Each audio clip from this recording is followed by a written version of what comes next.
नई Delhi railway station हादसे में 18 लोगों ने अपनी जान गंवाई थी। इस हादसे में कई लोगों ने अपने परिजनों को खो दिया।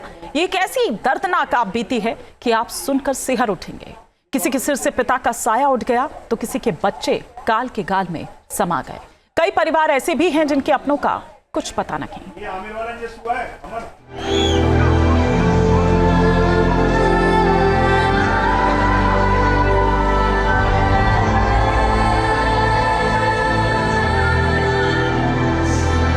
मची भीड़ ऊपर से नीचे और नियंत्रित लोड नहीं रहा होगा और ऐसा हो गया बस। और मेरी पत्नी वहीं पे और काफ़ी लोग थे।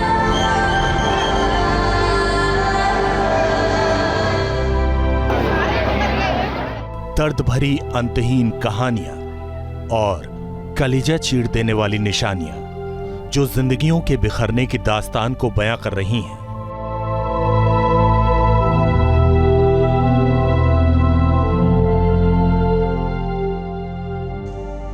यकीन करना मुश्किल है कि यात्रियों को उनकी मंजिल तक पहुंचाने वाली ये सीढ़ी यूं मौत की सीढ़ी बन जाएगी। इन सीढ़ियों ने कितनी चीखों को सुना होगा,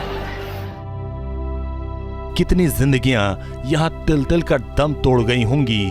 वो चीखें तो खामोश हो गईं, मगर बिखरे सामान बता रहे हैं कि यहां का मंजर कितना खौफनाक रहा होगा।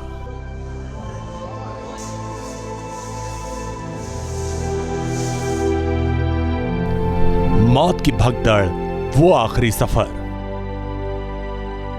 ये दस्ताने किसके थे? ये मफलर बैग किसके हाथों से छूटे? ये खिलौने, ये मोबाइल फोन, ये जूते चप्पल, सब कुछ है दिखा, बस वो नहीं है जिनके ये सामान थे। शूज ये देखिए जैकेट है, ये सब छुपाया गया है पटरी के बिल्कुल मिले हुए जगह पर, जिसमें अब देखिए लोग ये उठा करके इसको ले जा रहे हैं ताकि इसको साफ़ कर दिया जाए, इस पूरे इलाके को, पूरी जगह को साफ़ कर दिया जाए। तो कोशिश हमारी है हर चीज़ वो दिखाने की जिससे आपको पता चले कि ये भयावह तस्वीर जो थी वो कितनी भयावह थी, कितनी ज़्यादा। यहाँ पर देखिए इसको साफ़ किया जा रहा है। पे देखो आगे एक मंगलसूत्र भी है, ये देखो मंगलसूत्र रखा हुआ है किसी का।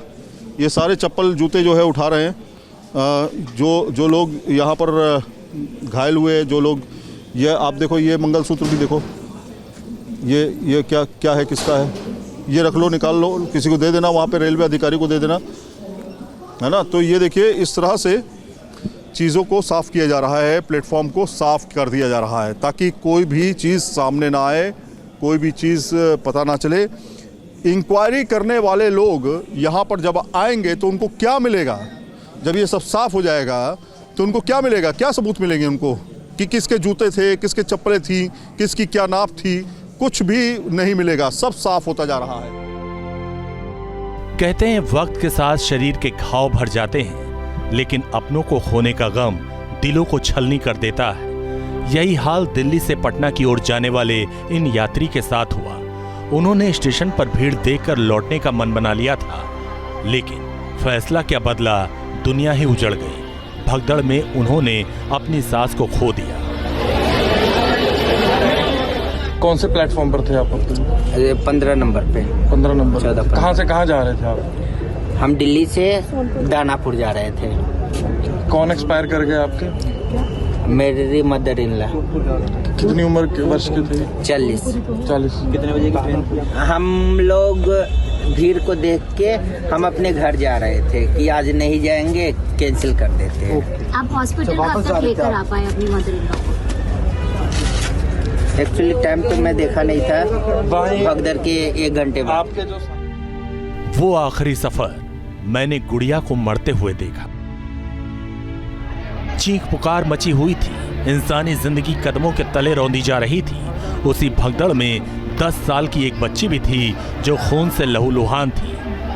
दिल्ली के करोल बाग से महाकुंभ जा रहे 2 छात्रों की नजर जैसे ही बच्ची पर पड़ी, उन्होंने उसे फौरन उठाया और लेकर अस्पताल भागे, मगर काल की चपेट में आने से बच्ची को बचा नहीं पाए।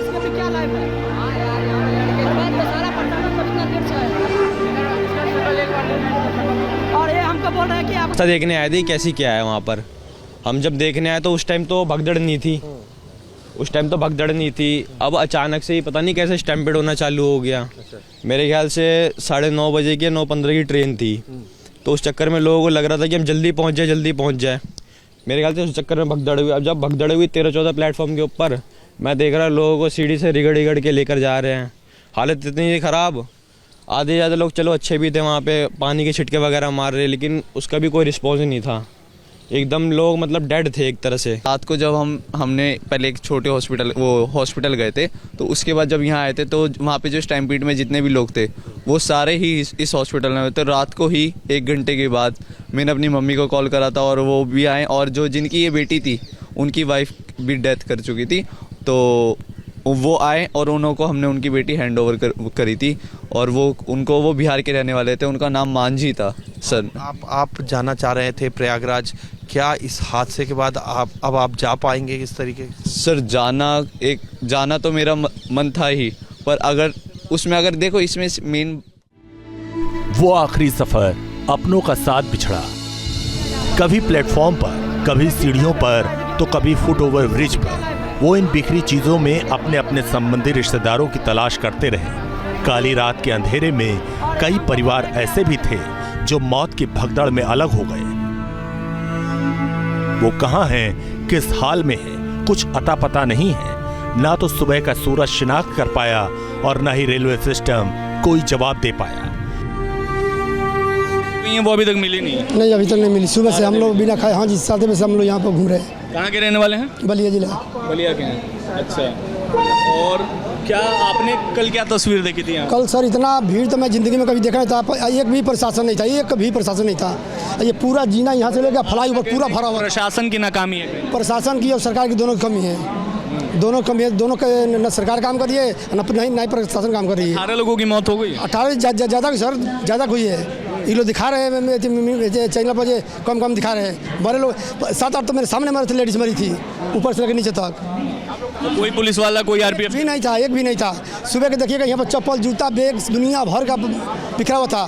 सुबह प्रयागराज जा रहे एक श्रद्धालु ने बताया कि प्लेटफॉर्म नंबर 12 पर शिव गंगा एक्सप्रेस जा रही थी। गाड़ी के जाते ही सारी भीड़ प्लेटफॉर्म 14-15 पर आ गई। प्रयागराज की ज्यादातर ट्रेनें यहीं से जा रही थी।